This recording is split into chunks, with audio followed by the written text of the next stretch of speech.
Okay, I'd like to call the Joint Special School Building Committee to order.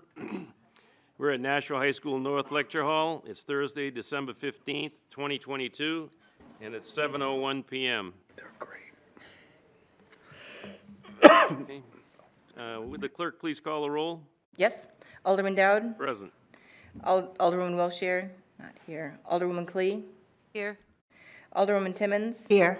Alderman Sullivan? Here. Miss Raymond is not here. Miss Lampier is not here. Miss Bishop is here. Miss Gilio? Here. Mr. Claffey? Here. We have a quorum. We have a quorum. Oh, I'll do that. Okay. And now, we've had the roll call. Would, Ms. Bishop, would you lead us in the prayer? And then would Neil lead us in the pledge? Yes. Okay. Almighty God, we have the high honor and serious duty to manage the educational affairs of our beloved city. Fill us, O God, with a spirit of unity and understanding which enables us to face our multiple problems with a serene mind, with justice and charity for all, so that any and all decisions made by us will always be for the betterment and greater happiness of all of our fellow citizens. So help us God. Amen. Amen. I pledge allegiance To the flag of the United States of America and to the republic for which it stands, one nation, under God, indivisible, with liberty and justice for all. Okay. Oh, Ms. Lampier here at 7:04. Oh, all right. Got out of it.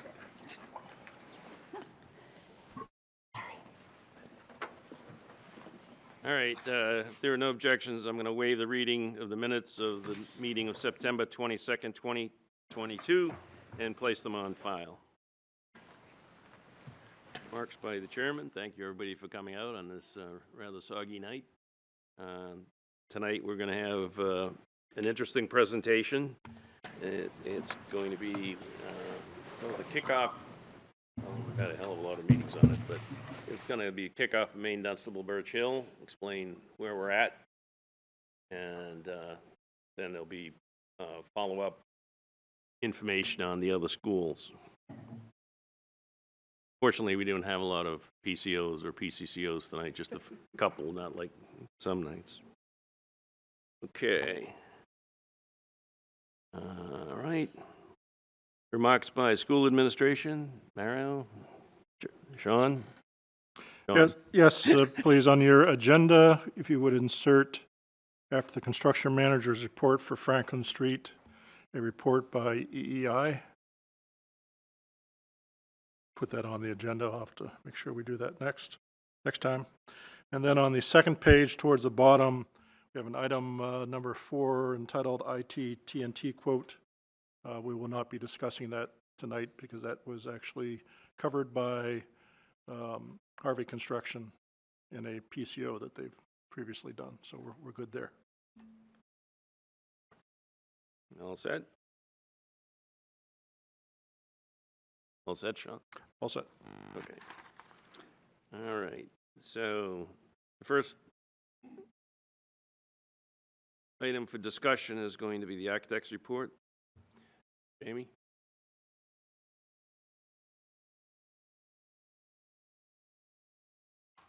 Good evening, everyone. Jamie Willett with Harriman. So tonight we have a little bit of information to cover. I think we previously had touched base on Birch Hill and Maine Dunstable, kind of shared the schematic design plans. Today we'll give an update on that project and where that stands currently. We'll also a little bit on Pennachuck, a couple images that Harvey shared with me, and I had taken a few while there. Brian McCarthy Middle School, we have some information there, some photos to show, and 55 Franklin Street.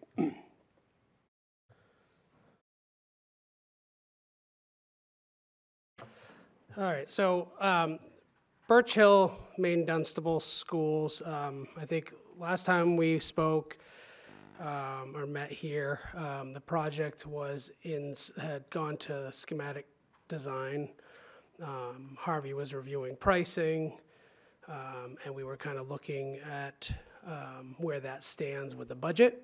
The bond budget had already been approved for $16 million. and there was ESSER funding scope funding that was available. We had since have issued design development documents based on working with the budgets that were set forth. And Harvey's been looking at that to kind of refine and make sure we're on par with that. So tonight, we'll kind of discuss those two projects. I think I kind of want to start off talking about the primary goals of this project and what our understanding of the kind of the utmost importance to these projects and what they were. And I have them listed there in the slide as new HVAC, with the opportunity for the ESSER funding money, the federal money, that opened almost opened a door to get these projects started. And that covers a majority of the HVAC design and equipment and construction. So with that being a major goal, it allowed other funding, the bond monies, to hit the second goal, which is provide new classroom spaces. And they tie together because if you're providing new HVAC, the best time to go from an open concept school to a classroom demising wall type setting, no better time to do it than when you're putting new HVAC in, because you can plan to condition those individual rooms, and it stops it just gives you that confined space to condition and ventilate. So that is our understanding of the primary goals for these projects. Now, there's a lot of other asks and wants and needs that have been shared in that early schematic design submission. We met with principals, administration, walked the schools, did investigation. We reverted back to a report that was done in 2012 and utilized that for the kind of identifying the needs that were present at that time, which is 10 years ago. That's a while ago now. And so with all those parts and pieces, we built a schematic design submission. And that was to kind of see, okay, what is everything that we could possibly think would need in this school in a reasonable manner? What would that encompass? Well, it's a lot more than what's available for bonding and ESSER funding. So there was a series of scope reductions, and we didn't do that blindly. We reviewed it with administration and all the committees that are part of this project, and now we're here doing this with you as well. So that's kind of the goals here. And then funding and budgeting. I kind of talked about it lightly there already, but so the bond amount is $16 million. That's total for both combined schools. So both schools combined will get $16 million of bond money. Then there's ESSER funding amount of $15 million.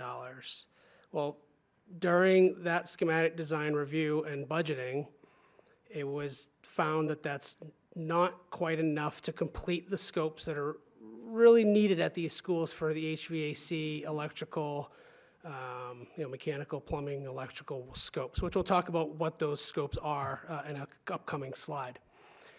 So in reviewing with the administration, superintendent, we looked at where can we find some additional funds for that to construct that extra money for the ESSER and mechanical stuff. And it was earmarked for those three. There was 3 elementary schools. It was earmarked to have HVAC projects done to them with ESSER funding. And the determination was to postpone those 3 schools, use that $2 million that was set aside for these 2 projects that are already ready to go and starting up. So that gives a total of $17 million, which is enough to do these projects. So again, we have scope reductions from the schematic design submission, which I have presented to you folks previously, so I'll talk about what some of those reductions were so that you're familiar. That's in a future slide coming up in a moment. And timing-wise, the bond had proceeded budgeting from scopes that were identified in the 2012 study. It was done in a manner that kept the project on schedule based on the ESSER funding construction deadlines that are set forth by the federal government at this time. So that money has to be expelled or used by a certain timeline in order for it to qualify. So that's kind of where this all paces into a project, timeline of, that's why this bond had to happen, to get things moving, to do all this work that's encompassed and be used up before that deadline. So Jamie, if I could just interject. These two elementary schools were built years ago, and they were designed for open concept. At the same time, Nashua High School was also designed for open concept, and 20 years ago, we got rid of the open concept at the high school level when we built these two new high schools. And these two elementary schools have been earmarked for having the classrooms divided up. That got exacerbated by the pandemic because it's all open, as well as security issues, again, because the entire school was wide open. And so to break it into classrooms and then to do the high vac, as you said, when we started looking at the budget, as you all well know, prices have gone up. We originally looked at the 2012 scope, and then when we were originally looking at budget, we thought that we were fine until Harvey started actually doing pricing and got the real prices. And my position was, we're not starting this project unless we can do it for that amount of money. So we got the $16 million in the right tent. And then the ESSER funds, we couldn't proceed without getting that in the right ballpark. So we added the $2 million to make $17 million. And Jamie's going to go over the scope of what that's going to cover, and we can do that for the funds that are shown here. Thank you. I did want to touch on, before I get into the scopes, I did kind of want to talk about the schedule a little bit here, kind of show where we're at. I've identified 4 years here up through 2025. The final, I'll start at the end and say that the final schedule has not been fully vetted because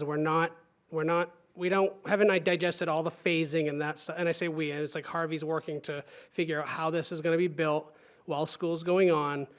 It's 2 stories. It's different than, we did Broad Street and Sunset Heights. Those had wings, and you could come out of those wings, do the work, and then put the kids back in the wings with some temporary classrooms in the gymnasium. That is being explored here for like the gymnasium as a swing space, as well as some modulars on site. But it's not likely that we'll be able to encompass the 2-story area all at once. So Harvey's working toward the schedule. The thought right now is 2025.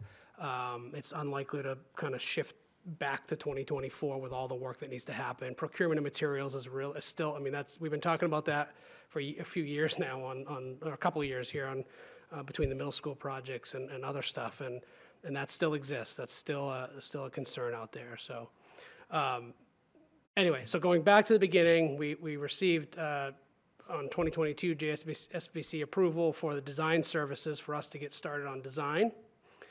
We issued the schematic design in early October. I had since come back and talked about that. It was probably in November, I presume, must have been. And then design development was early December. It was just a few weeks back. And we're looking to issue construction documents for this project in early February. And the approximate construction start is looking to be June of this year. Now, that doesn't include, there may be some early, discussing with Harvey, there may be some early setup for the modular classrooms, the temporary modular classrooms and stuff that may happen maybe back in May, because you have to set up foundations and get those kind of established. It kind of gives them, there's a little bit of time that's not interfering with the actual classes, but they could start making some of that work happen. So some of that's being discovered, and will be, as that develops further, we certainly will be bringing that back here to share with everyone. Just one additional thing, Jamie. As I've said on all our projects, I think many of you heard it, some may not. As soon as we issue construction documents, that's it. that's what we're building to. To change a construction document is very expensive, because the drawings have to be redone and reapproved, and trust me, that costs money. So we don't make changes unless we have to, and if we do, they're typically minor, and we'll do it through a PCO. But basically, nothing major changes once we issue the construction documents. All right, and then again, I want to touch base on the financial again. I know this is in your report. Mr. Smith adds it into his stuff but I just want to kind of highlight what those items are in there. It's a little bit different than just the middle school construction project as an example. So there's in yellow there, you see the estimated construction cost right now. That's a proposed budget. And then all the green items are what we refer to as soft costs. It includes fees for the architects, engineers, surveyors, geotech, the industrial hygienists, furniture and equipment, IT, some IT infrastructure, testing. I mean, there's a big list there. So all those items in there are the green. And then the EEI, the ESSER funding scope is broken out in the orange. So that's the 17 million that is identified for the ESSER funds. If you add the green and the yellow together, you would get that $16 million for the bond scope. Altogether, both schools, all combined, is $33 million.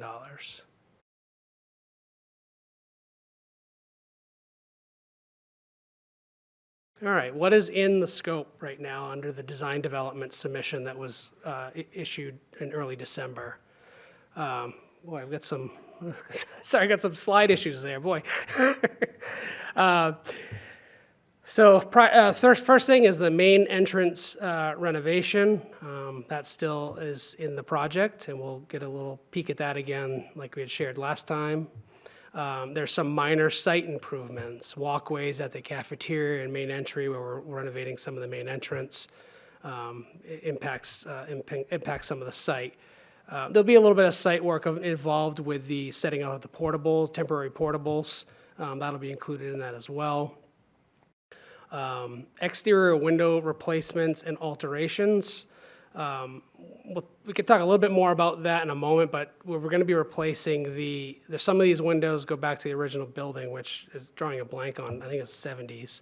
The 1970s are like an old steel storefront system and suffering severe deterioration from rust because they're made of steel. Nowadays, usually made of aluminum. So looking to replace those, and then the aluminum ones that were put in the 90s are still in pretty good shape. They do need some modifications, and so Harvey invited a couple of their subs to come look at what options may be to rejuvenate those. And really, it's just reconfiguring the really big, heavy windows. They're casement windows, and they're really heavy. And the operational mechanisms of those are wearing out because the windows are so heavy. So we're looking to kind of shrink those down to a normal size and provide a fixed window above. And then updating there's like a metal panel at the bottom of these things where the unit ventilators have vents in them, but we're not going to have unit ventilators in those rooms anymore. So we'll replace that panel altogether with a new insulated metal panel. So some work there. Cafeteria toilet room and teacher's room renovation. So there's some existing toilet rooms and a teacher's room at the, kind of as you walk into the main entrance, it's right between the main entrance vestibule and the cafeteria. There needs to be a little bit of work in there, make some ADA toilets in that space. There's been a pretty avid request to have those toilets realigned so that you can use one for staff and then one for actually the students in the cafeteria and such, because right now they both point into the staff area, so there's not really a close toilet room for the students. So that made a lot of sense to keep that in the scope. The gymnasium will be used as temporary classroom space during construction, so that'll be segmented up similar to what was done, if any of you remember, at Broad Street and at Sunset Heights is probably the most recent two I can think of. and use those as temporary spaces. So in this particular school, we're going to probably have 4 or 5 classrooms, depending on how we can configure it, as temporary while they're doing construction in the classroom wings. And then in light of that, there'll be stuff nailed into the floor and stuff, so the floor will have to be refinished. And then there'll be new sports equipment like basketball hoops and some wall acoustical treatments and dividing curtain. Additionally, item F there is casework and bookcases in the classroom spaces, including the art room. So we're placing, we're putting a new fin tube around the walls. So with creating these actual segmented rooms, we'll put in new bookcases and casework that complement the space for the teachers and students. Continue. So I probably should have started with a new classroom demising petition, since that was our primary goal, one of our primary goals. But the rooms will be split up in, the open space will be split up into demising classroom spaces. So there'll be no more open concept. For finishes, that we'll be painting all of the interior of the school, and then replacing carpets. The carpets are, again, from the 90s, and so I believe, and so looking at replacing those, they're pretty worn out, and so library, admin, and then a couple other smaller spaces. I think there's some music stairs and stuff that need to be replaced. And then VCT is going to be limited to the classroom area side of the building. So I think originally we were going to do all new flooring with rubber flooring, but there's a good section of the building, the kind of the public side of the building, I think we've called it in the past, more like the learning commons and the gymnasium, that area. All those corridors and stuff are still in really good shape, and they're VCT. So it made sense to continue to hold the VCT that's already in the schools, and redo the classroom areas where we're putting new walls and doing a lot of work over there. So we'll look at some plans in a moment and kind of talk about that space. Marker boards, tack boards, teaching wall infrastructure, that sort of thing. Those are all part of the project because you're making new spaces. There will be some new rooftop units for mechanical, so those will require structural reinforcing to support those pieces. And then the roof replacement is being identified as an alternate. It's an element that is good to do. Actually, my next slide talks about roof replacement. So the original study was done in 2012. It did not include a full roof replacement. It actually talked about just doing some seaming and some reflashing of wall to roof scenarios. We were hoping to capture that because the roof is approximately 30 years old. It's at the end of its service life. I don't hear reports of issues, but it is at the end of this service life, so it's something that should be considered to be replaced. In addition, the R value of the roof, the rating of insulation, is roughly on this existing building R14, R18, somewhere between that range. And there's different areas of the roof might be a little bit inside and outside of that range. But current code would require an R30. So that's if you were to build a new building, you'd be going for an R30 for construction at a minimum. And so with that, this is all part of the alternate. So adding all new roofing, I should explain in case people don't know, an alternate is, a base bid is everything that's included in the budget that is intended to be built.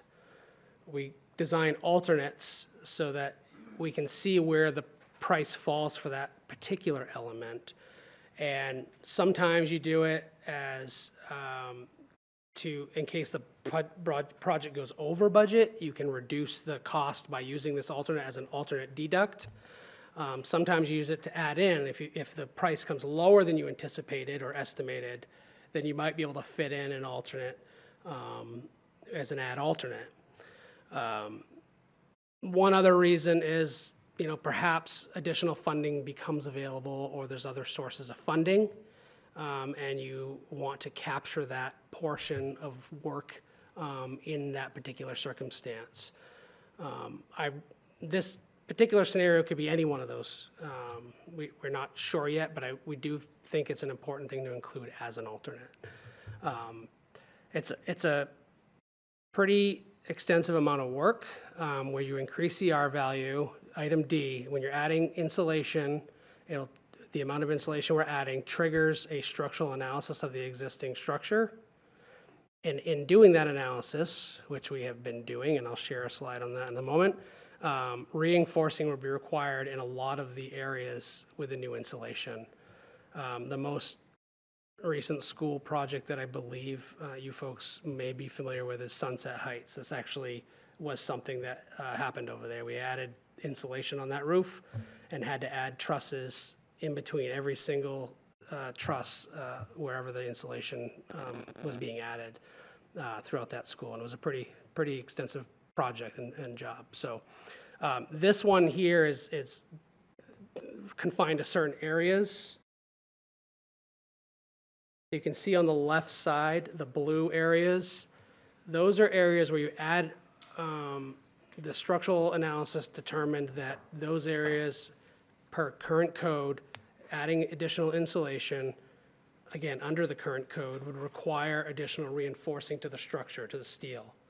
To explain what that might mean, so like, these are bar joists, so there's, a bottom and top cord with the webs that go inside. A lot of people probably see that. In those scenarios, we're looking at adding like a piece of rebar inside the angles that happen on those on tops and bottoms, and you weld them in. Big 30-foot, maybe it's a 30-foot span and that gets welded in across those. That happens on every single piece of steel that's in these blue areas. Some of it's steel beams, and so sometimes those are plates that get welded to the bottom of them to help beef that steel up. I want to be clear that the building's been there for a long period of time. This doesn't mean there's a danger to that space. It just is a code requirement. The code gets more and more stringent as time goes along. And this particular insulation R value increase, the reason for, I guess the common reason for that may be because you're adding more insulation, the snow's not melting anymore. It's now staying snow, so the weight adds up a little bit more. So that's what triggers this. So again, the areas in blue, I'm going to pause in a second here after the slide and take a breath and allow others to maybe ask some questions. But the areas in blue are areas that need the structural reinforcing for added insulation. The green side, we also looked at, okay, if we're doing some of this reinforcing, let's make sure that where it makes practical sense, where it doesn't trigger a bunch of extra reinforcing, let's make sure that we can try to capture the 5 PSF solar panel load. Solar panels have been coming down in weight. They used to tell us it's 10 PSF. Now they're saying it's 5 or less. We saw in Pennachuck, I think some of those are down to 2 and 3 PSF, so pounds per square foot on the roof. So the structural engineer took an analysis of the roof of all the areas, and the areas in green, after the reinforcing done in the blue areas, these are areas that would be qualified to carry up to 5 PSF solar panel area. And I know maybe one of the questions is going to be, how come the top right area gym, that's you're showing reinforcing on the left side, but not showing it green on the right? How come we're not doing that? We can, but it's more than just reinforcing the bar joist. It actually goes all the way down the columns, which are buried in walls. And so it's more than just a simple, let's reinforce the steel that's there already. You're tearing walls apart, and we can, again, we were looking at practical sense to make this a reasonable roof alternate. So Jamie, if I can interject, Please. I think everybody knows, at least the Board of Ed sure knows, that these are all flat roofs. And so snow load would be an issue. This is like part of alternative for the roof. If we wanted to put solar on all areas of the flat roof, it's substantially more money. And it would have to be, we'd have to have that money before we start doing anything on the roof, right, Jamie? Because it would be too late to go back and try and do all the roof work later to handle solar, but we could put solar in the green. So it's not that we're not able to do solar, we just can't do it in all areas of the roof. And Alderman Dow, there may be areas up there that are shaded green, or not shaded green, that may be able to carry solar panels at a lesser PSF. So we don't have we're not really working with a solar company right now for this project. We're not there. But there may be a solar company that comes in and does their analysis of the roof and says, okay, in the gym we've done our analysis and we can spread the panels out far enough that it equals to 1 PSF as an example. And so that may work. I don't want to say that it can't, so I just want to make that clear to everybody. This is the area that we've analyzed to say the green area would be able to carry the 5 PSF solar panel assumption. Yeah, Sean and I have ongoing meetings with the Revision Energy on the projects that are ongoing right now, and we've sort of talked to them about this, and as you said, the solar panel weight's coming down. They're looking at 3 PSI, but you know, we've told them now on all future schools, we're not doing anything with solar till we're done. So as we go along and evaluate the roof, we'll find out how much can actually hold the panels that they would propose, and then we'll see where we're at. Alderman Sullivan? Yes. Thank you. Just so I understand it, even though it's labeled as alternate, the roof, the cost to replace the roof is in that $33 million. It is No. not. Okay. Not currently. Yeah, and that's replacing the roof. The alternate contains, I don't think if I actually said this clearly, but the roof replacement alternate is removing the old roofing, which is ballasted roof and membrane roofing. Some of it's got stone, some of it doesn't. Putting new insulation to an equivalent of R30 or better, and then new membrane roofing. All that with the reinforcing that's required in those blue areas as all part of the alternate. Okay. But it is not in the 33 million. Okay. I think, just to clarify, tell me if I'm wrong, Jamie, but you have to do this from above. You can't do it from underneath. So if we're doing the new insulation, the steel work and the insulation has to be when they take the roof off. No, actually, they're going to be reinforcing from below with Okay. and actually that work in itself is pretty extensive because I was talking like 30-foot rebar has got to go up there and be welded. Well, it's not like you can just look up and see the steel everywhere. There's ductwork, there's wires, there's lights, there's ceiling. I mean, ceilings are coming down anyways, but you know, the ductwork's being redone. But there's wiring and there's plumbing. All these things have to be worked around and then welded up inside this. So the work is very extensive, time-consuming. This is another reason why Harvey's working on that scheduling of this, because if this comes into play, they need to kind of analyze how much time does this add. This is a time add, a significant time add. So. Is that Alderman Sullivan? Mr. DeBois? Yeah, just to, a lot of folks were not sitting at this horseshoe when we renovated Sunset and some of the other elementary schools. Those are easy in the extent that it was a sloped roof. We brought in 2-piece joists. We were able to manhandle those inside the building. I spent a fair amount of time above the ceiling at Main Dunstable. Just cringe every time I put my head above there. The amount of, because it was an open concept, there was no thought process as far as how to run wiring, where to run the wiring and what have you. You got sprinkler piping hanging below the truss. You got sprinkler piping going through the truss. It's everywhere. So there's a fair amount of work that has to go on in order to put this stuff in. On the other elementary schools, I can tell you, per wing, it added 6 weeks of time on a wing. And it was a lot easier than what we're facing here now. So we have a lot of work to do to try to break this down in segments to find out how much time would be added to the overall project to take on this alternate, either alternate blue or alternate green. There's a fair amount of work. 30-foot rebar doesn't go around corners all that easy, I can tell you. So we'd be taking out windows, ceilings are coming down, but it will have a major cost impact. Roofing right now has been running in the mid to high 20s dollars a square foot. You know, Rick asked me, Alderman Dodd asked me a while back, if you had to take a sense of what you're talking, I mean, this is 7 digits. This is not going to be anything less, I could tell you. It's going to be a large number. That's why we are looking at this as an alternate. Even though we got global warming and don't get to seem to use my snowmobile like I want to because there's no snow, snow loads keep getting increased on every code upgrade. And the state just recently adopted the 2018 code, and snow loads have been looked at once again. So hence the reason why if you add insulation, because of the upgrade in the snow load, because of the insulation holding that potential amount of weight, that's given way to why this analysis had to be done, and that's why we don't have a full price for this entire thing right now. So we will eventually. At Sunset Heights, when we discovered this, when we got into the roof and looked at the snow loads, we had to go back to the Board of Aldermen to get more bond money because we were putting steel joists in, and steel was expensive then. Now it's even more expensive. So when we first started going through this, when it came to the cost of this roof, and wasn't going to fall within the 16 million, became an alternate.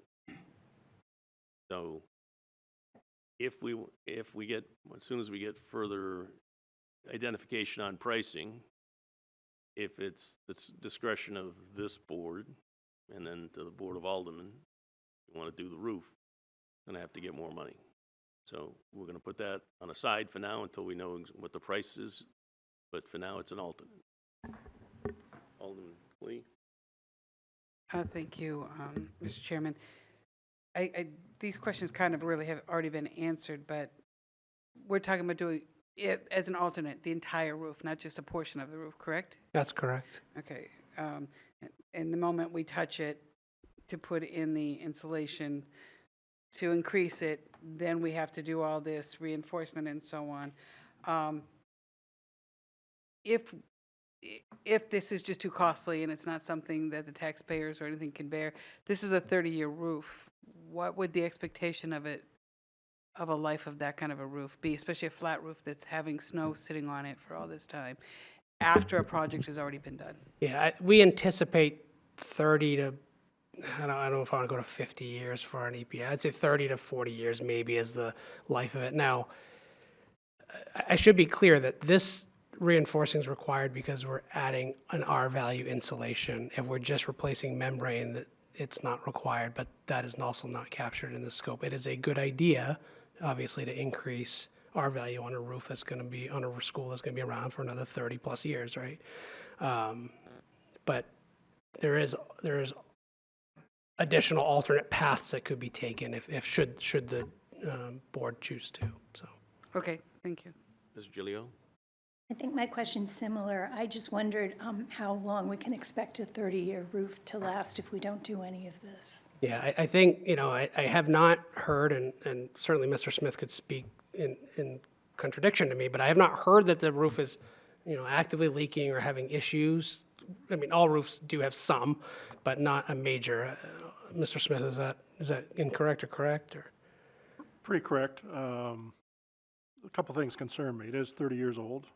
That's what we planned for. The warranty is long since expired, so if something does go wrong with it, we're going to pay for it. There's no other company backing us up, so it'd come out of our coffers. Similar roofs like at Bicentennial are starting to leak already. We've had to do some patching, a lot of patching at Bicentennial. So it's could happen next year. It could start leaking a lot. It's not leaking a whole lot right now. So the thought process is if we don't do it as part of this project, at some point downstream, we're going to have a separate project to do the roof replacement. Yes. If we wait and do the project later, will it be more expensive because it's a whole new project, or will it be roughly the same amount? I would likely guess that it's going to be more money because expensive. nothing's been going down in cost recently. So. No, but I mean because you guys will already be there and the schematics are all done and everything.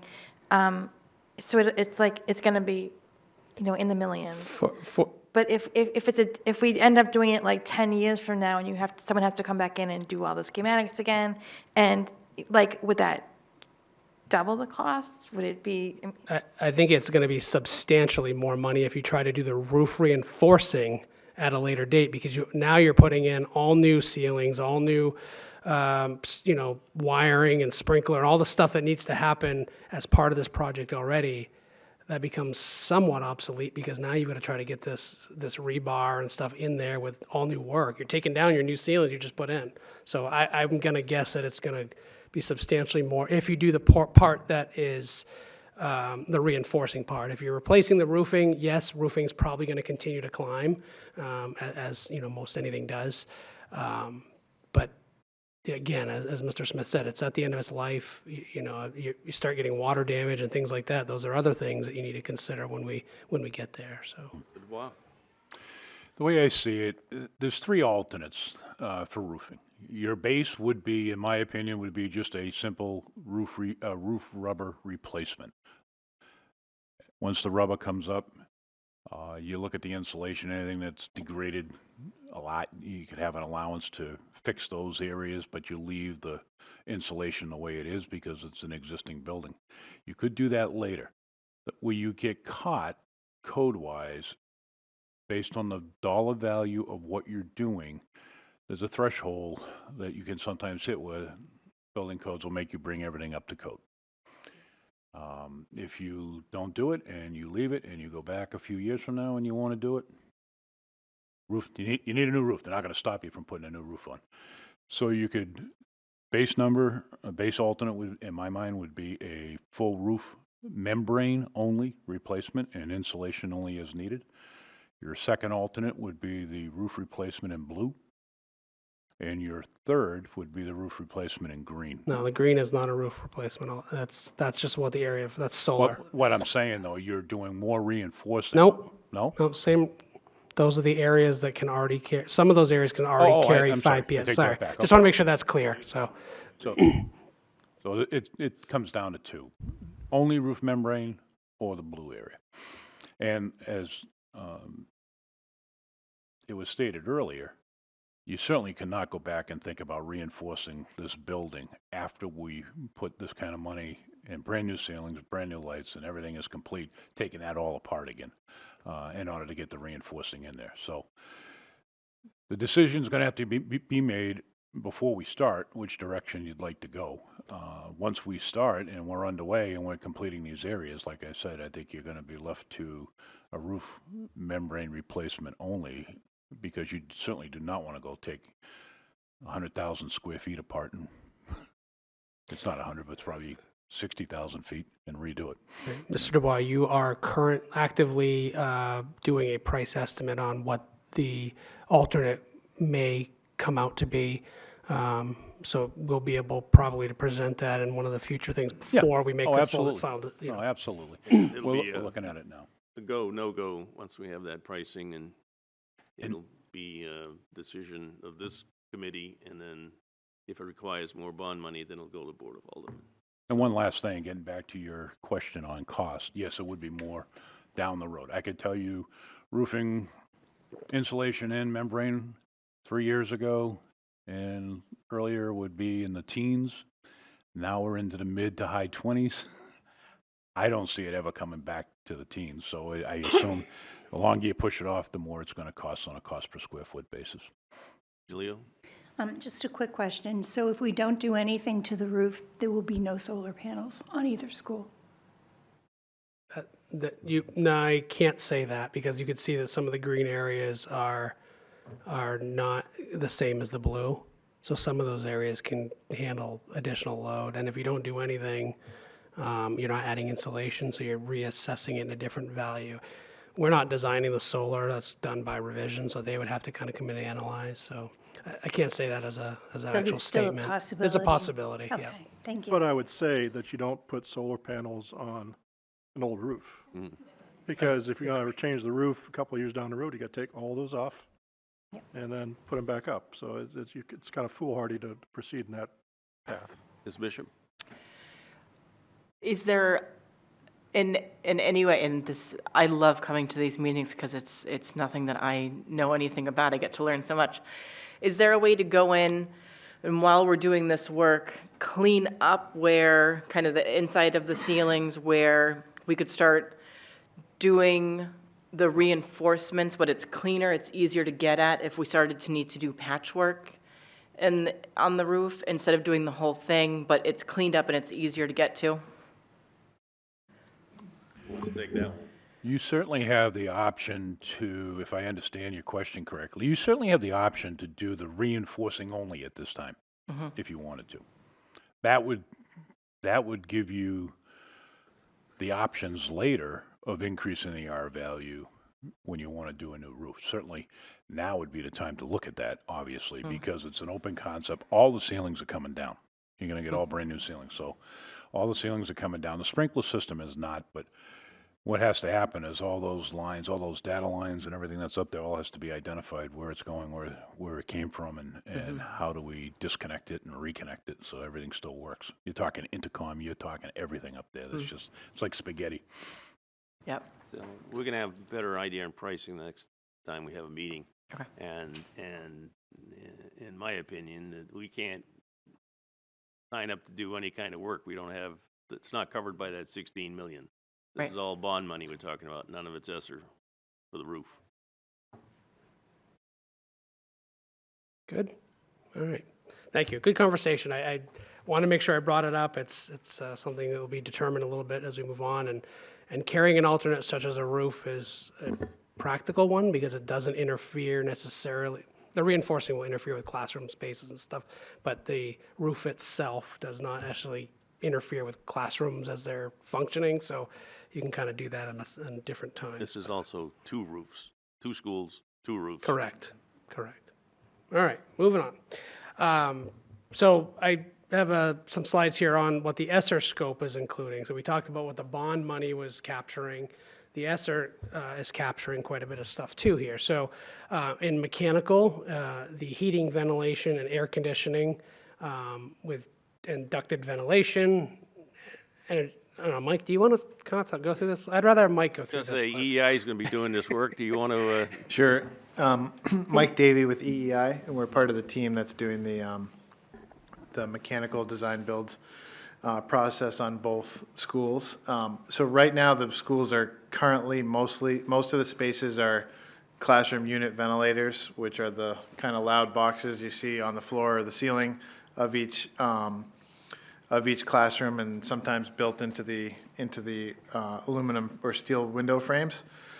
Those systems are noisy, and they don't meet the current standard for filtration that was recommended after the COVID pandemic.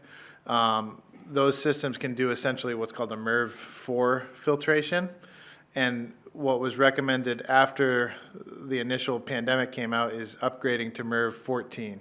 So, which is a filtration that can catch flu-level viruses. And the systems that you have there are just too small. You can't even get filtration down into those units that can do this.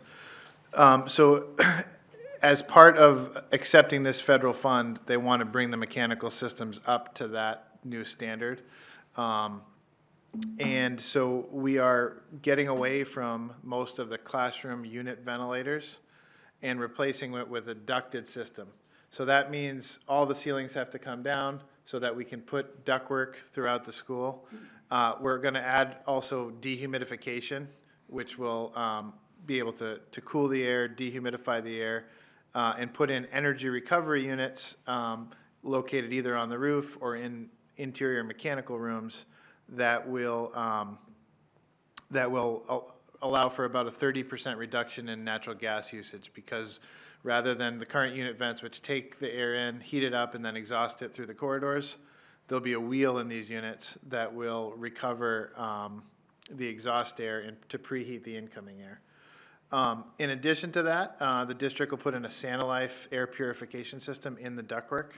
That's currently being done at several other schools, not part of this project. And so, and the district was pretty positive on the technology, so we're going to implement it into this new design as well. We've also included some plumbing upgrades as we're there tearing things apart. There's a code requirement that you have to spend a certain amount of your funds toward ADA. So we're going to upgrade and add additional ADA bathroom stalls. We're going to replace the boiler, which is more than 20 years old, and put in two new boilers. One will be high efficiency, and then the other will be standard efficiency with a longer life. So it's kind of the best of both worlds, where we'll put in a 95% efficient boiler that'll run most of the load, but then on the real cold days, we'll have a backup boiler that has an extended life. We're going to add sinks to the kindergarten classrooms specifically. That allows for increased hand washing, which also makes it eligible for COVID funds. And as a father of a kindergartner, I can tell you, you can't have enough of those. One of the things that excites me, maybe not everyone else, is we're going to put in a digital control system, which we've actually installed a monitoring software that's working in many schools of the district, including this building now, that will monitor the energy usage and identify when air handlers are running too long and when the spaces aren't warm enough, and provide monthly reports to the administration on the energy performance and allow for better temperature control in the space. We'll have new LED panels with occupancy-based controls that will shut off and when the occupants aren't in the space, and they'll also have daylight harvesting built in, so on sunny days the lights will automatically dim. There are new electrical panels going in the schools. There's sort of a hybrid. Some of the panels have been replaced, but there's a lot of original 1970s panels. There's some limited networking wire that'll be added as the ceilings are down, as well as some intercom and clock upgrades that it just makes sense to wire as all the ceilings are down. The fire alarm to both buildings will be upgraded, and then all of the fire sprinkler heads will be upgraded. Again, that's really triggered because the ceilings are down, we're adding new ductwork, we're going to be moving a bunch of the heads, so that's really the time to do it. And just as a reminder, all of those things have to be done in response to COVID. They all carry the Davis-Bacon wages, so it's a separate contract with federal wages and a separate approval process that goes through the State Department of Education, which we're putting the final touches on our submission this week. So that's kind of an update on mechanical design and ESTRA design. Thank you, Mike. Any questions for Mike before I move on? Yes, Alderman Timmons? Thank you. I just have one question. The new panels are only going to go into Birch Hill and not Main Dunstable? So Main Dunstable had their main distribution panel upgraded already. Oh, okay. So that doesn't need to be done again, but it's just some of the sub panels at both schools will be upgraded. All right, thank you. And I think everybody in this group's had that presentation on the filtration system he was talking about. Cover my stuff. That's an amazing item. If I could, the Santa Life, the Board of Ed will see that on Monday night. We'll have a proposal that's gone through the Finance and Ops for installing that in 8 buildings across the school district. The other thing I'd like to say, since I'm talking, is Mike's firm, EEI, is just about complete with their energy performance upgrades at the 2 high schools. And so far, we've seen some great savings. You know, it's but 30%, I think, at this school and 25 at the south, but you weren't quite done at the south. So we expect the savings to be at least 30% in both schools, which is significant.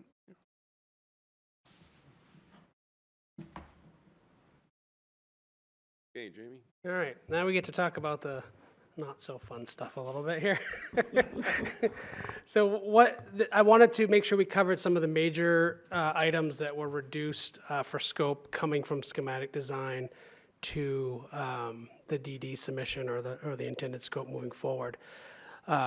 Because we had done a presentation before kind of identifying everything, I want to make sure that was kind of clear that these are some of the things that were removed from that scope. So I think previously we saw building additions that served mechanical rooms. There was a stage at both schools. There was storage included in some of those additions. There was one at, there's one in the gymnasium. There was one at the cafeteria, one at each school, I should say.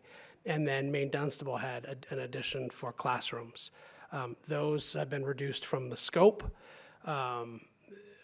Clearly, reducing classrooms might be of concern to you folks, and that has been reviewed with the school administration, and they're looking at plans to utilize other schools that are maybe underpopulated and make some adjustments as required. But I think there's a bigger study happening and being discussed, and I don't want to speak on behalf of that, but I know that I just want to make sure that it was clear that the spaces are there somewhere in the district for the students, maybe for those particular classrooms that we've removed out of this particular scope. And then so those mechanical rooms that we were losing, those particular spaces that were going to go inside the building are going to go onto the roof. So there'll be rooftop units in those specific locations: gymnasium, the unified arts areas of both schools, and I think the cafeteria. There's a few different ones that are going up on the roof. So that's where those get displaced to. It's not uncommon to see rooftop units. If you're building a brand new school, it's great to encapsulate them on inside of the school. It helps preserve, longer life. But when you're renovating and whatnot, it's sometimes easier and more economical to put rooftop units on. We talked a little bit earlier about the floor finishes being preserved and some of the like I said, VCT over in the public area of the school, the big area where you walk in. A lot of the VCT is in good condition there. It's been well maintained, and so that we're really just kind of focusing on the areas that either A are damaged or B are going to be damaged or impacted due to construction. As well as the carpets, I think I mentioned that too. And then window replacements, I spoke about that too, that some of those windows from the 1970s are past their service life and rusting, so those will be swapped out, and then the ones that are from the 90s that are modern and they're double pane insulated glass, all those sort of things, those will just be refurbished and reworked where they need to be rebuilt, which is pretty minor compared to the other pieces.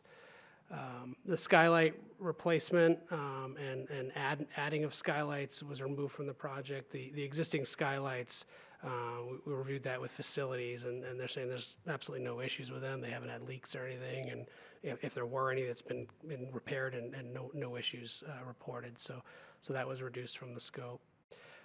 Replacement of the boilers was limited. So this is the ESSER funding side of things. There's a couple items there. Replacement of both boilers was limited to the primary boiler. I know that Mr. Smith is investigating replacing their secondary one, and I presume that would be discussed at a later date. Or Mr. Smith, should I pause to let you? Yes, Monday night, that's part of the deferred maintenance proposal with the existing funds that we already have. For So that hopefully- second, oops. for the condensing boiler, that the 95% efficiency. So we still get to replace both boilers, but stay within budget because it's other funds. The note there of F of cubbies, refurbish and reuse. So there are existing cubbies for this classroom, in this school, both schools, down the corridors of both floors. And originally in the schematic design, we were providing cubbies for the K through 2 grades, and then the 3 through 5, we were providing new lockers. Both of those were going to be new. To help bring the project within budget, we looked at the existing cubbies for the K through 2 grades, and they're in pretty decent shape. So we're looking at reusing those, refurbishing them, and then putting those on the K through 2 grades, and then still providing the new lockers for the 3 through 5th grade. Couple more items. Oh, I have it again. Second. G is the same as the one we just spoke about. H with a re-roof was carried as an alternate. We talked about that pretty extensively. And then there was also some general soft cost realignments and adjustments, some things that weren't needed or maybe carried twice when we were looking at the budgets and refining that. So those are good pickups. Those are things that are, you basically don't lose anything, just fixing the budget a little bit as we refine it, so. Any questions on the scope reductions? Alderman Clee? Actually, this is kind of a general question. Thank you. It's more a general question and probably not necessarily for you as much as for Chairman Dowd and Sean as well, Mr. Smith, I mean. There's a grant writer that works half-time between the city and the school, Ms. Davies, and I've talked to her and had her at my ward meeting relative to the grants that she writes. Do we work with her to see if there's any grants that she could get us beyond the ESSER and all of those things? Absolutely. If there are any grants available, we're attacking them. Okay, I just wanted, And I'm sure I that assumed that, but I wanted to get out to the public. Superintendent's also attacking it. Yeah, because I did talk to her, and I know she works diligently on grants of all types of things and so on. So now, having asked that question, are there anything that's bubbled up through her that might be able to help us in any way? Mario? Not directly related to school projects. Ms. Davis is an incredible resource. She finds small grants that impact more classroom spaces or after-school kind of programs, but nothing to this magnitude. Thank you. All set? Any other questions? Okay, Jamie? So I'd like to note that the scope reductions in mass really don't impact the students in a negative sort of nature. I think the only things they really lose out of program spaces is the stage, which the principals commented when we were reviewing that with them is it's a nicety. It's not a necessity. And then the extra classroom addition, again, that's being accounted for somewhere else. So in general, these scope reductions were thoughtful in the fact that we were making sure the school is functioning for the students and the staff that use that school or both schools every single day. So Stay within budget. and stay within budget, yes. All right, so quickly we can kind of review. This is what we shared before. Somewhat, there's a bunch of letters there that don't have any designation, and I can quickly touch on what they are. This is Birch Hill. This is the plan for Birch Hill on the left. The areas in blue are minor renovations. They're paint, mechanical, electrical, that sort of thing is included in those and under the ESSER fund. But for the bond work, it's paint and ceilings and maybe some minor flooring, but generally not. The green areas are more of a major renovation. And major can even vary because obviously the classroom wings down south are major, where they're getting new walls and partitions and doors and casework. But the ones like in the gymnasium is more like flooring and equipment and some acoustic paneling. Art room is getting new casework and some ceilings, and so that's kind of the difference. And then the purple's the addition. So it's not really an addition, so to speak, to the full nth degree, but there's a little bit of rework for that new vestibule entrance, kind of sprucing that up and making it, as you walk in, it's going to feel like a new school, just simply from having that entrance area refurbished. And we did share some images last time of what that looks like now, and it just was dark. It's kind of dark and this is the intent is to make it welcoming and exciting to come to. And so A is the entry, B is that the ADA toilet rooms and teacher's lounge area I was talking about earlier. C is classrooms, so creating those classrooms, and to the right, bottom right, I took a snippet of what those classrooms look like. So like that's a kindergarten classroom on the right with the pink and black text there. So you have new casework, new bookcases. There's a new teaching wall to the left with new marker boards. And then this particular room is kindergarten, so it has relocated cubbies inside of the classroom as opposed to the corridor like they are now. Well, it's kind of hard to say it's a corridor because they're really just open space, but and then new demising partitions, and this kindergarten room will get a new ADA toilet. Right now, only 2 of their kindergarten rooms have 2 in Birch Hill and actually 2 in Maine Dunstable. Birch Hill has 3 kindergarten and Maine Dunstable has 4 as it stands today. But the additional the kindergarten classrooms that don't have toilet rooms will get them, and there'll be ADA toilet rooms. And then the existing toilet rooms will stay as they are for those kindergarten spaces. And then classroom connecting door, you can see there that right note points to a door between the classrooms so they can get through. So that's C. D is the mechanical rooms, the new mechanical rooms. We did talk about rooftop units.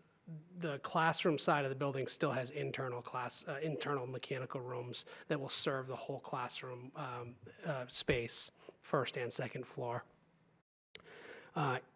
No E. F is casework. So those, I mean, throughout the classroom wing gets new casework as well as the art room on that left side. Yeah, so that's all those letters.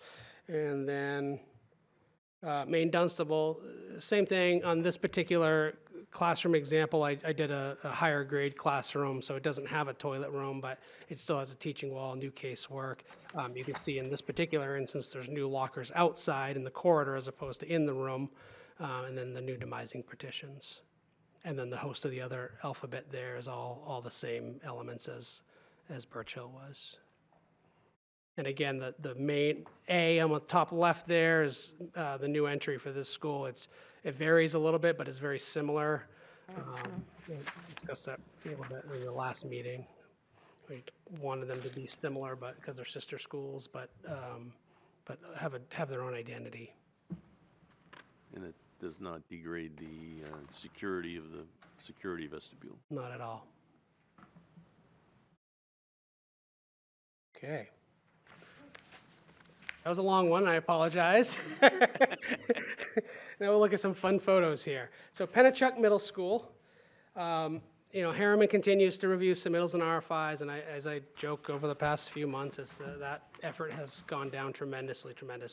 We're actually scheduling a punch list for vacation week, punch list that we go through and kind of make sure that we go and look for things that either, dings in the wall or, a piece of casework that's not closing right or things that weren't built according to our drawings. We don't find a lot of those, but occasionally we do. So we're planning to do that for most of the school. Some of it's already been done. The South Edition and the Music Edition have already been reviewed. But then a mass of the rest of the school, exterior and interior, with the exception, I think, of there's a little core area where the old library was that's still kind of working itself along. So I think that's really the only area that we really won't be able to get into to punch for school break, and we'll follow up doing that after once it's ready. I'll let Ken.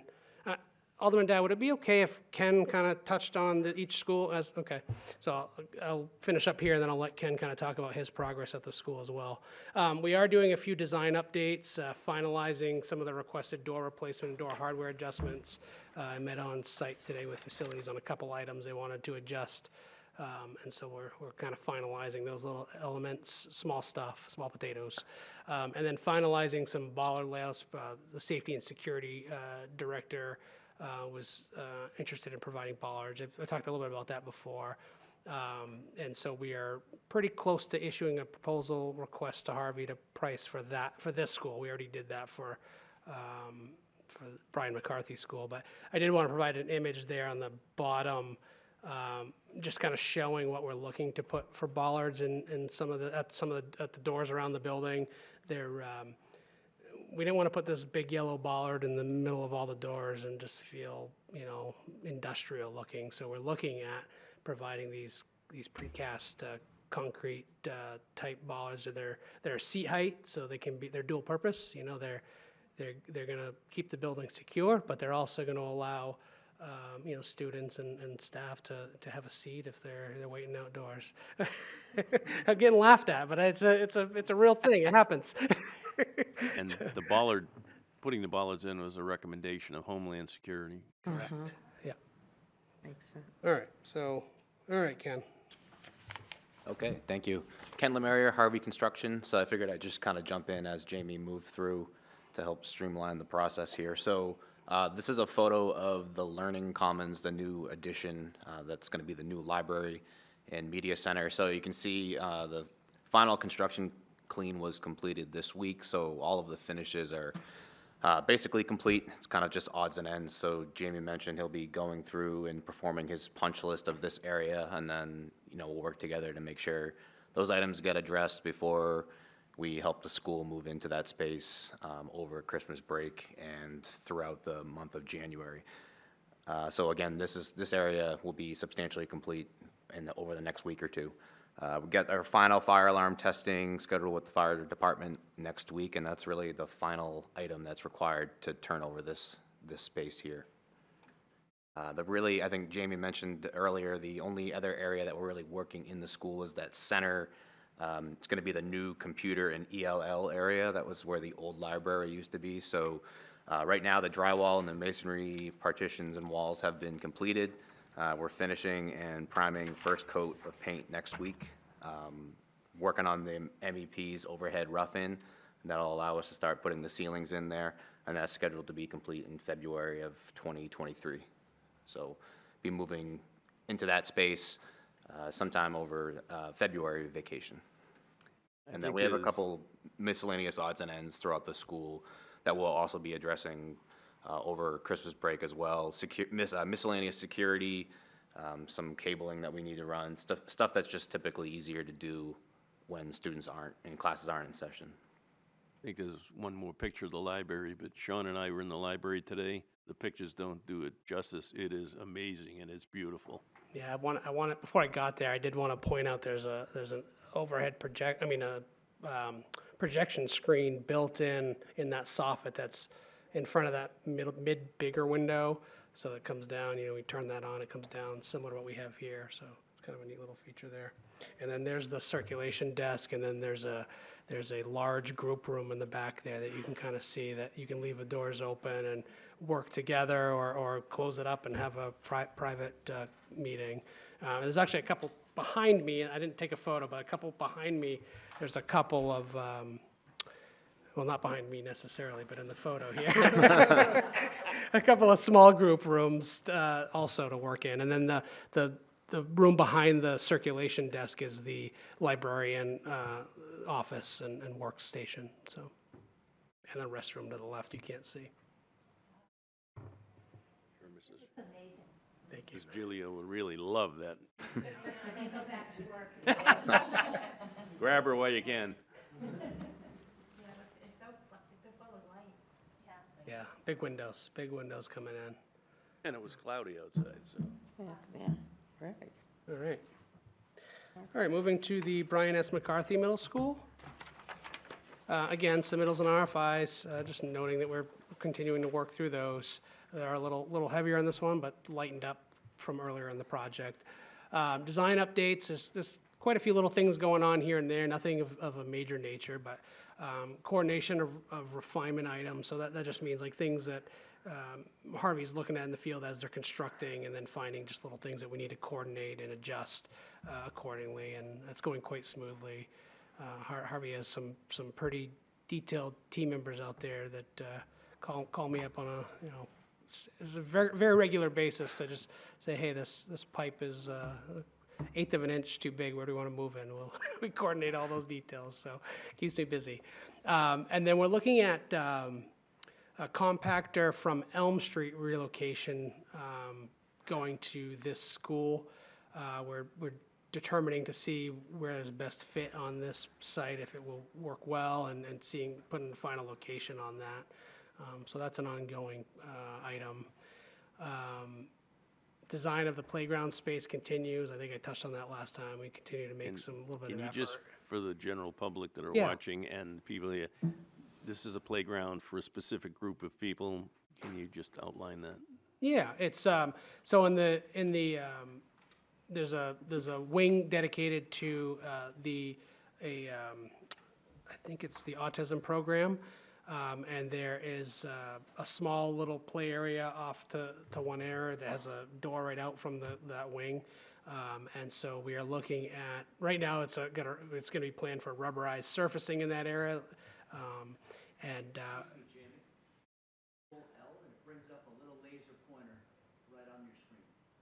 Okay, I don't have anything to point to.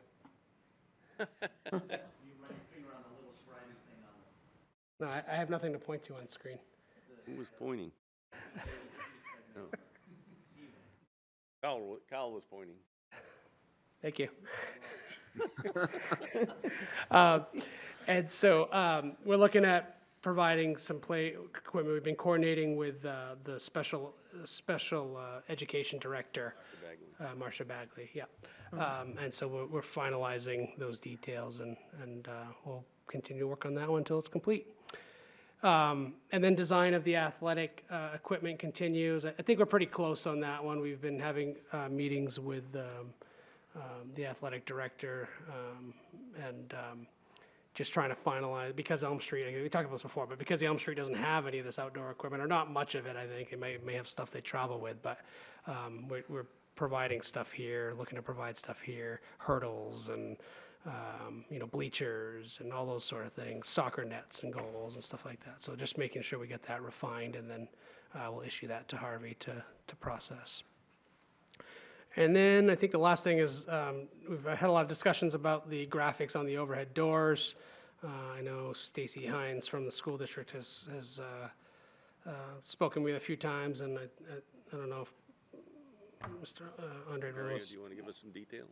Yeah, so Stacy is working with a graphic designer from the city. And so the three doors, the middle doors, wants to really capture the spirit of the city. So it's going to be artist rendering of just some interesting landmarks around the city. So just again, that we can bring in a spirit of unity. And then the two outside doors will have an artist rendering of the Mustang logo. So it'll be kind of cool, not stale kind of graphics on those three coiling doors in the kitchen. So I think people will like it. It's just a kind of fresh, new artist rendering, and I think the kids will enjoy it. Mm-hmm. Thanks. It's cool. All right, some fun stuff. I'm actually going to let Ken walk through with the photos and. Sure, so thanks, Jamie. So what you see here is the tenting, so this is required. We have a lot of the building products and scope that we need to perform has a minimum temperature rating. So for instance, this photo here, we have to kind of wrap the building in a big tent and heat it to keep the steel above 40 degrees so we can apply the spray fireproofing. So that's just an example of one of the challenges of building in the winter here. So I guess I'll start on the site work. So all the base paving has been completed. We're almost there with getting power to the building. We're just relying on Eversource right now. They have a couple more days worth of work. I know we've got some weather coming in, so they usually will transfer their efforts somewhere elsewhere. So as soon as they complete their work, we'll be able to have building temporary power to the building, which would be a huge help, so we don't have to run generators. Otherwise, on the site work end, we are working on the athletic fields, working on the cuts and the fills, and I know we're looking at some drainage solutions out there on the two ball fields as well, working through that with Harriman. So the site is pretty well established, and is a great milestone to get the base paving down before the winter months. Moving into the structure side of the building. Just to remind everybody, it's the sequence is building C, B, D, A. So buildings C, B, and D being kind of the the classroom wings, and then area A being the main entrance and the gymnasium and the learning commons. So area A, all the concrete slabs have been placed. We do have a couple more placements with the slab on grade in area A. So we've been kind of fighting the weather the last few weeks. So we have, I think, 2 or 3 more placements to complete, and then all the concrete slabs will be complete in the building.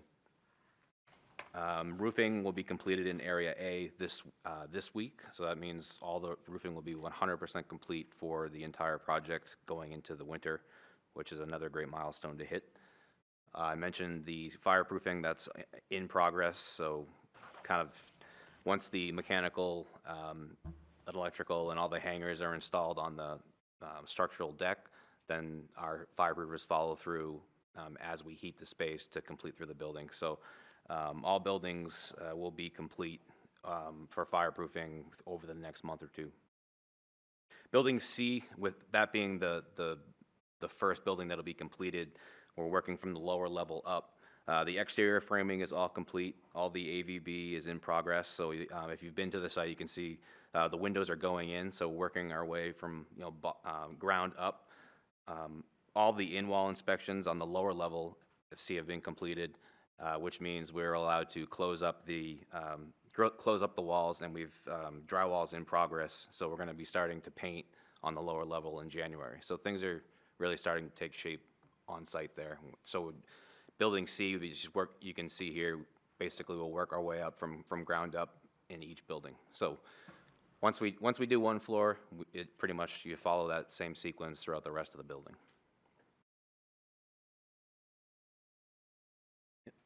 I'll go back to a couple photos just to kind of highlight. So you can see the paving on the left. That's some of the parking areas, and then the bus loop on the bottom.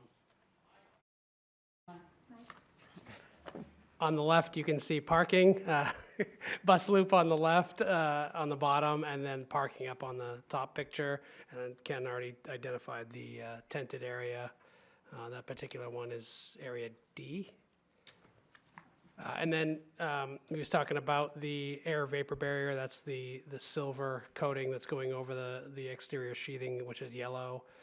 The windows, you can see them framed in, and then on the bottom right, big photo, you can see the windows have started over there.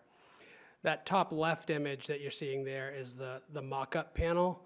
So it's showing the construction. It's not built on the building. It's a separate entity that's built to review the detailing of how the walls put together, how the panels lay out with the windows, how the windows get installed and flashed before they start putting it into the building itself. It's a mechanism to make sure that the big construction is going to meet the intent by looking at a smaller scale model ahead of time.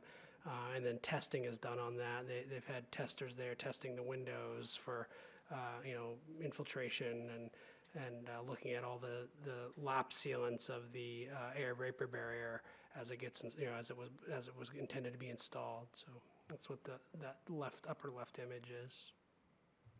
And then as Ken said, this is the drywall going in on the lower sea level on the right and the bottom left, and then the upper left is the area A area with spray fireproofing and stuff started over there. Okay. 55 Franklin Street. We're almost there. Again, submittals and RFIs for design are ongoing, but again, this one is extremely light for that effort. Design updates. We were asked to look at pulling together a proposal to do kitchen design for space in the building. And so we are working to put that. Harriman's working to put that together so we can share that with you folks to review. And then there was a few minor egress stair path modifications that were required due to some head height concerns at the bottom stair. Actually, coming off the stair on the walkway, we had to reroute some stuff to divert away from a beam that was there. So we working to finalize that. Minor, doesn't really impact the overall intent. So it's a good one. Not a good one, but a resolvable one. But the big news is a temporary certificate of occupancy was issued by the city, and classes resumed on November 28th. So that's great. I assume everything's going well. Yeah, good. And then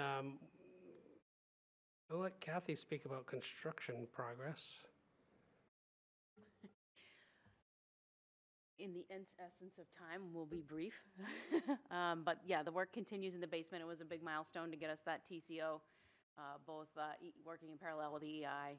It was a big effort to get through the inspection process and be ready for the students back in the school. So right now, we're continuing work in the basement, and we are taking a look at how to best utilize the upcoming February vacation and April vacations to try to continue working during school in order to guarantee that, we can be done at the end of the summer. So it's been kind of a work in process, a lot of discussions going on, and a lot of help from the administration, which has been great, to be flexible and allowing us to figure out ways to move and move furniture and shift people around so that we can have some vacant spaces to work in. So right now, the focus will be on finishing the basement and having a follow-up inspection in January that will get the basement level inspected and certainly allow the inspectors to review anything they want to take a look at from the prior TCO inspection. So kind of cleaning up some of those loose ends and finishing the basement is our next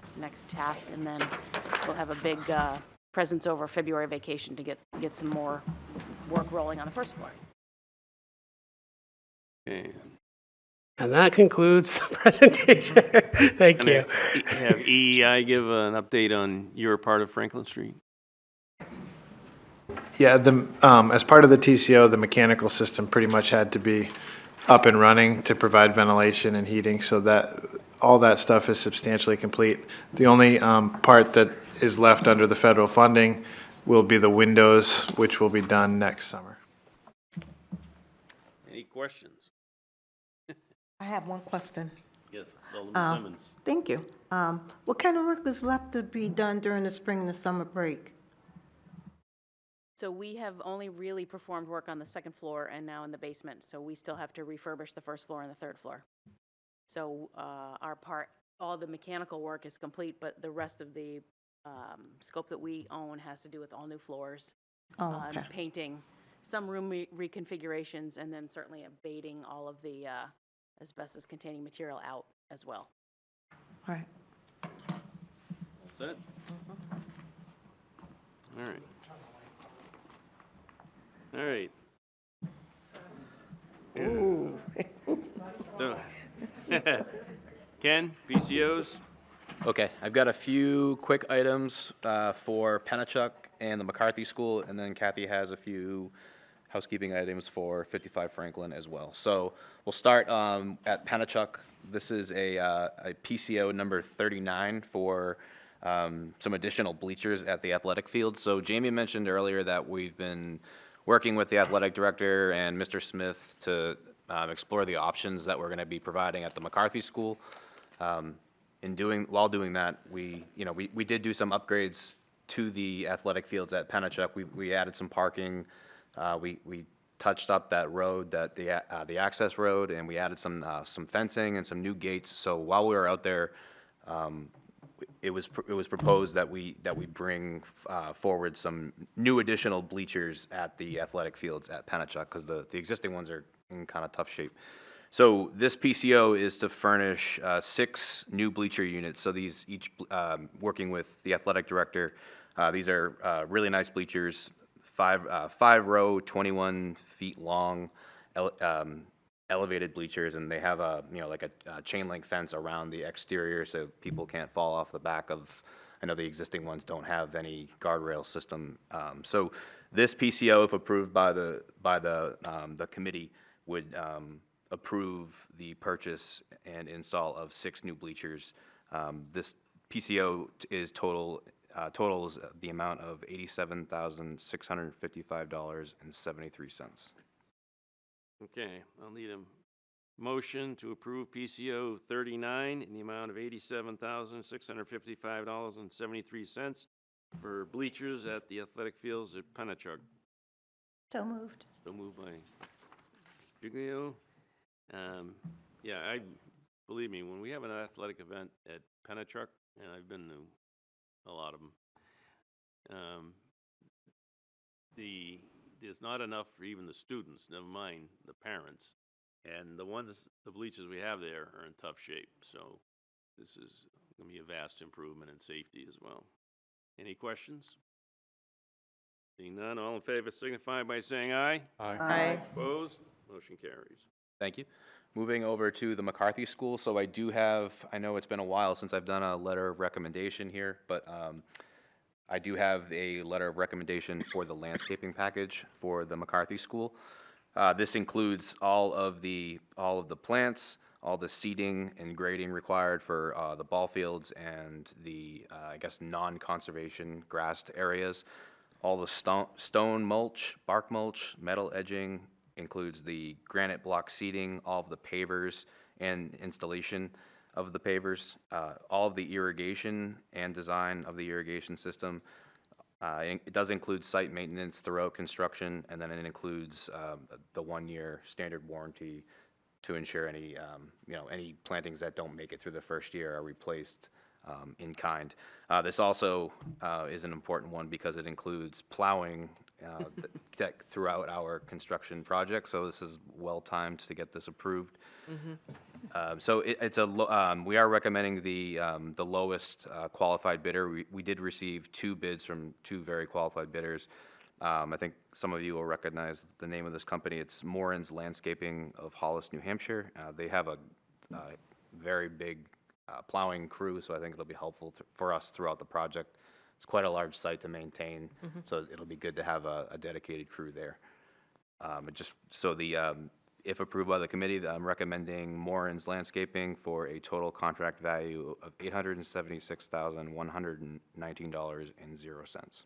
So I'd like to entertain a motion to award the scope of work for landscaping and irrigation to Morin's Landscaping, Inc. of Hollis, New Hampshire, in the amount of $876,119. So moved. So moved by Alderman Timmons. And discussion? I will say that this is over 2 years. There's a lot of work involved in this, just the plantings alone. But hopefully we won't do as much plowing as we might have to. And they're right Okay. around the corner, so. Any, could be tomorrow morning. Any other discussion? No. Being none, all in favor signify by saying aye. Aye. Opposed? Motion carries. Okay, and the final item for the McCarthy School is a prime contract change order. So again, this is just kind of a bookkeeping item for the project. This document officially approves the 2 PCOs that were presented and approved by this committee last month. This is for the 2 solar speed indicators that are going to be placed on Buck Meadow, and the proposal requests 45 and 49 for miscellaneous plumbing and HVAC revisions. This PCCO number 7 total amount is $56,409.10. I'll need a motion to approve PCCO 007 in the amount of $56,409.10. So moved. So moved by Alderman Timmons. Any discussion? Just to reiterate, these solar detectors, speed detectors, are the same ones we have at Charlotte Avenue, so maintenance will be the same. All right. See no other questions. All in favor signify by saying aye. Aye. Opposed? Motion carries.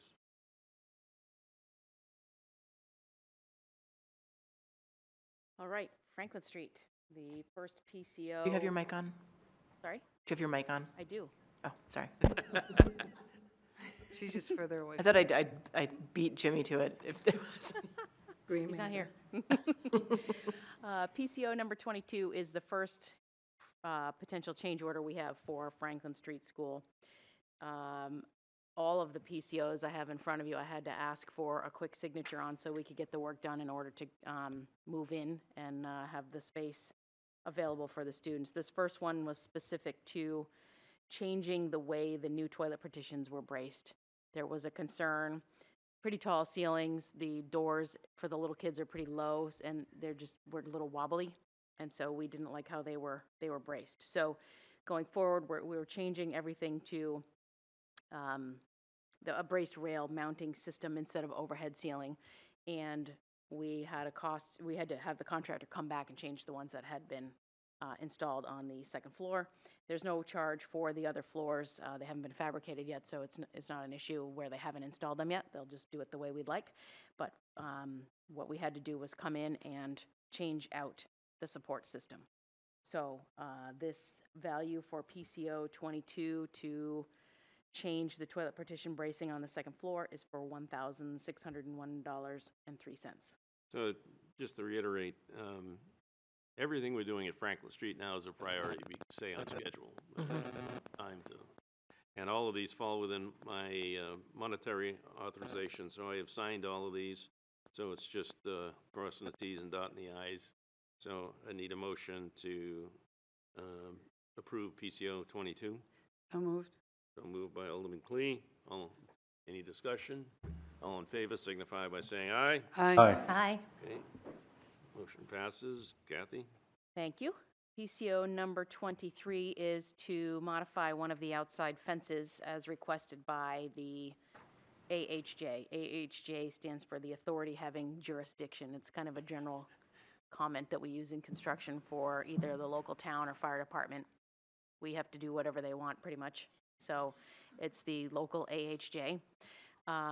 In this case, they came out and at the new stair towers where the fencing is, they didn't like the location of a gate and there was a head height issue with one of the pieces of the stair structure. So we painted the underside of the stair structure and relocated the man gate to get out of the fenced-in area the way they wanted it done. So again, we had to do it quickly before the temp CFO would be issued. So this PCO number 23 is to modify the fence layout and paint that beam for the amount of $4,513.83. By the way, we don't always capitulate with them. That's when I get involved and start talking to people. But I'd like a motion to approve PCO 23 in the amount of $4,513.83. So moved. So moved. LaPierre? All right, any discussion? Seeing Oh, he none- gave it to you anyway. Seeing none, all in favor signify by saying aye. Aye. Opposed? Motion carries. Kathy? Thank you.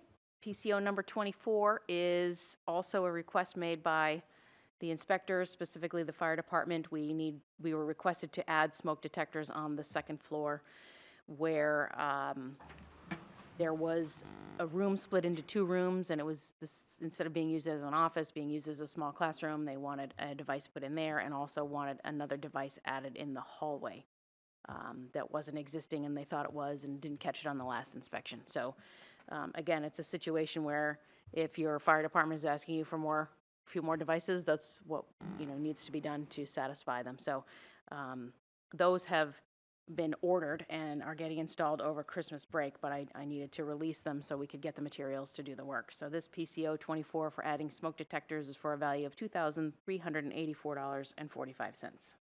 Several of these we need to get done, so we could have a certificate of occupancy. So like a motion to approve PCO 24 that I've already signed in the amount of $2,384.45. I'll make that motion. Alderman Sullivan made the motion. Any discussion? Seeing none, all in favor signify by saying aye. Aye. Opposed? Motion carries. Kathy? Thank you. The next PCO number 25 is to create a budget for us to hire a contractor to go into the Franklin Street School and fire stop existing penetrations. So what that means is during the regular construction process, both us and our contractors and EEI and their contractors make holes through rated walls and floor assemblies, and we fire stop around them with approved details to stop the fire from going between floor to floor or through around the shaft. So we already own that for our work. They've done theirs, we've done ours, and are working to clean up any that we're working on. For example, we're working in the basement, we're still doing them in the basement, that sort of thing. So what has come to light with all the inspectors' review is that there is existing services in the building, existing wires, existing things that maybe are not sealed as well as they should be. So we've created a path here, a budget for me to be able to hire Amherst Insulation to come in and basically review the existing conditions and see if there's anything that we can do to upgrade to make sure that the school district doesn't have to deal with it later. We want to kind of do this along with the construction, along with the new construction that's been going on. So this PCO is for a value of $10,673.50, which creates the $10,000 allowance for the contractor to come in and investigate and fire stop existing penetrations. So this is a fire safety issue, and I've signed it. Need a motion to approve PCO 25 in the amount of $10,873.50. No, 673. Okay, blurred. $673.50. So moved. So moved by Alderman Timmons. Any discussion? Seeing none, all in favor signify by saying aye. Aye. Opposed? Motion carries. Kathy? Thank you. The last document to sign is PCCO number 7, prime contract change order number 7, which is for 3 of the PCOs that we actually approved tonight and prior. So this is for PCOs 22, 23, and 24, incorporating them into the contract. PCCO number 7 is for a value of $8,499.31. Again, these are all PCOs that have been approved. This is just so we can add them into the contract. I need a motion to approve PCCO number 7 in the amount of $8,499.31. So moved. So moved by Alderman Timmons. Discussion? Seeing none, all in favor signify by saying aye. Aye. Opposed? Motion carries.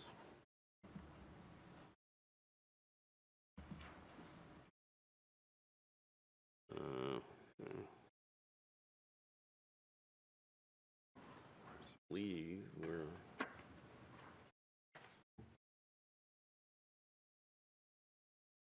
Ready for invoices, Frank? Sean? Yes, and my mic is on. Okay, I'm reading from your agenda. First invoice is to Control Technologies for work at Fairgrounds Middle School in the amount of $1,824. Next one is to D&M Striping for work at Franklin Street, which was all the pavement striping that they did just before school opened November, $7,459.10. Next one's to GM2 Associates. That's a surveying company for survey work they did at Birch Hill and Maine Dunstable in preparation for the construction drawings in the amount of $25,093.75.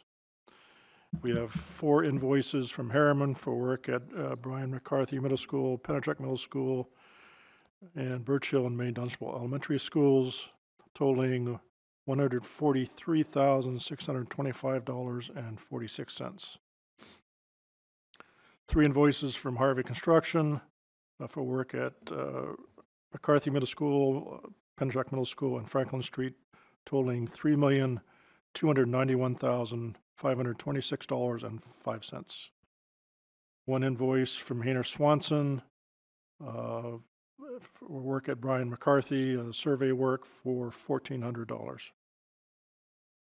1 invoice from Hertz Furniture, it used to be School Furnishings, to provide furniture at Fairgrounds Middle School, $5,956.98. 1 invoice from John Turner Consulting, they're our testing agency, for testing at Brian McCarthy Middle School, $6,475. And we have 2 invoices from the Turner Group, who's our commissioning agent, for work at Pennachuck and McCarthy Middle Schools, totaling $3,961.75. 1 invoice from Vanessa Associates, our traffic consultant, for work at Pennachuck Middle School, $474.90. And we have a payment request to a private individual at it's in the butter at Pennachuck Middle School, $368.65. I'll explain it a little bit. Various utility companies did work in the intersection, and she was in a butter. She had not once but twice damage done to her lawn and irrigation system. Could not get any satisfaction out of the utility companies, so we just said, okay, we'll pay for the damage and call it a day. So we had a check written to her and took care of it. So if you look at all the totals by project at Franklin Street, they totaled $216,681.38. For the middle school, $3,160,590.51. And for the Birch Hill Maine Dunstable project, $110,893.75, for a grand total of $3,488,165.64. Okay, Anybody like me to repeat that? no. Just so you know, the neighbors at Pennachuck have been very cooperative and very good to us. And dealing with the utility companies is crazy. So it was, keep everybody happy there.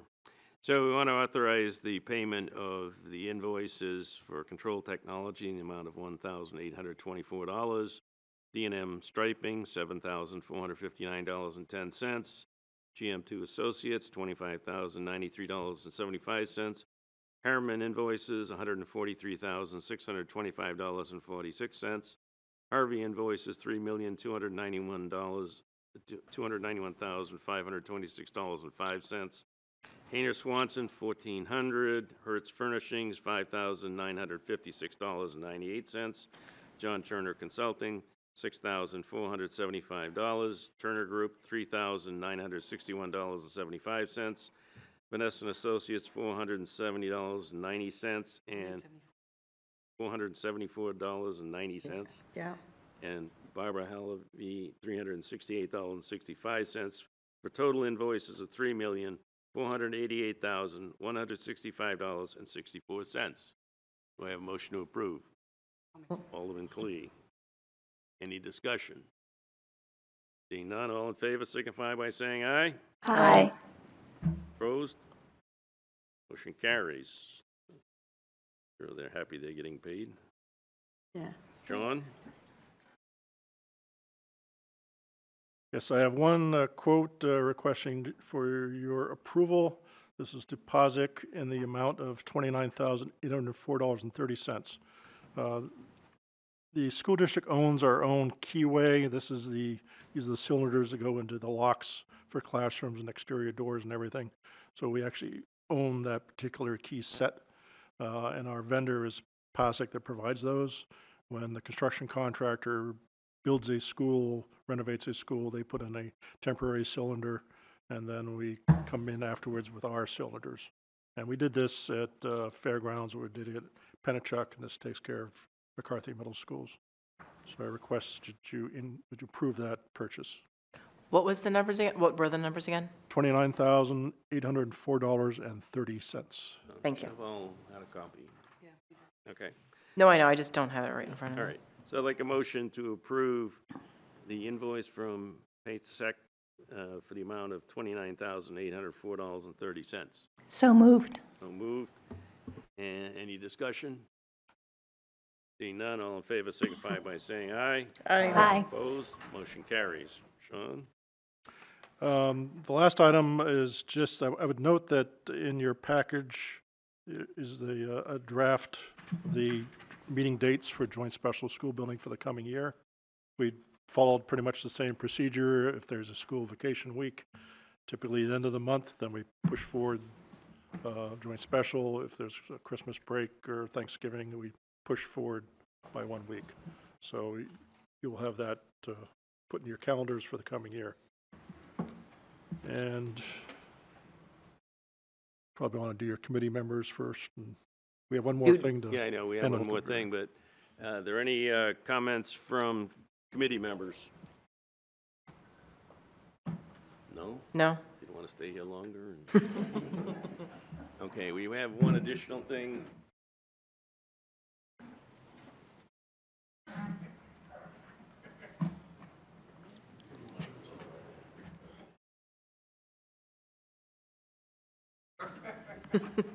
What's happening?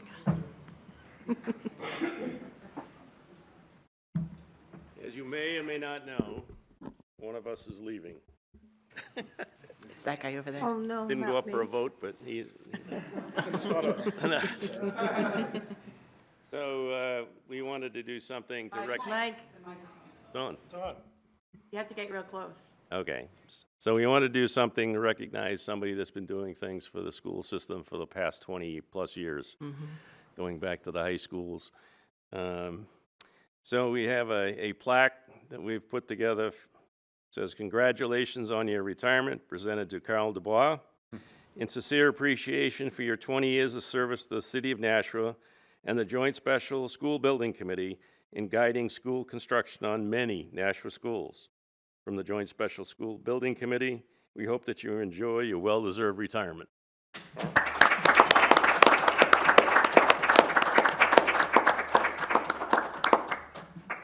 Speech. Yeah, speech. Can we get a...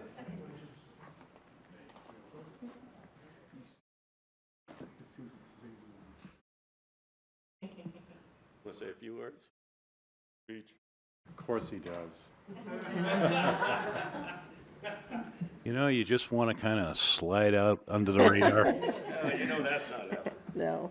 can't Honestly, happen. folks, it's been a tremendous honor. It really has for the prior joint special and groups that have been here, former superintendents, Brian, and everybody here tonight. Thank you for the honor of serving. It's been a great ride. As a construction manager, it means a lot when you build in your own city that you live in, and to be part of probably 13 out of, how many schools you got, 18? 18. You know, it's quite the honor to serve, and I want to thank you, and I want to thank you for having the faith in Harvey and to continue on with us on the next 2 projects. So I'll be watching on TV. Thanks again.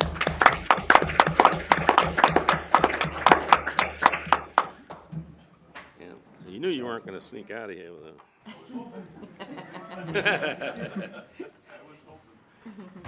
If we just had that picture, it would have been really... Okay, so we don't need a non-public. If there are no more committee... Did we need to do the rerunning of the fiber for exterior cameras? Number 4, No, we're not... That On was the one agenda? we weren't doing tonight. we scratched that? Okay. Well, you know, I would scratch crash that. it, but postpone.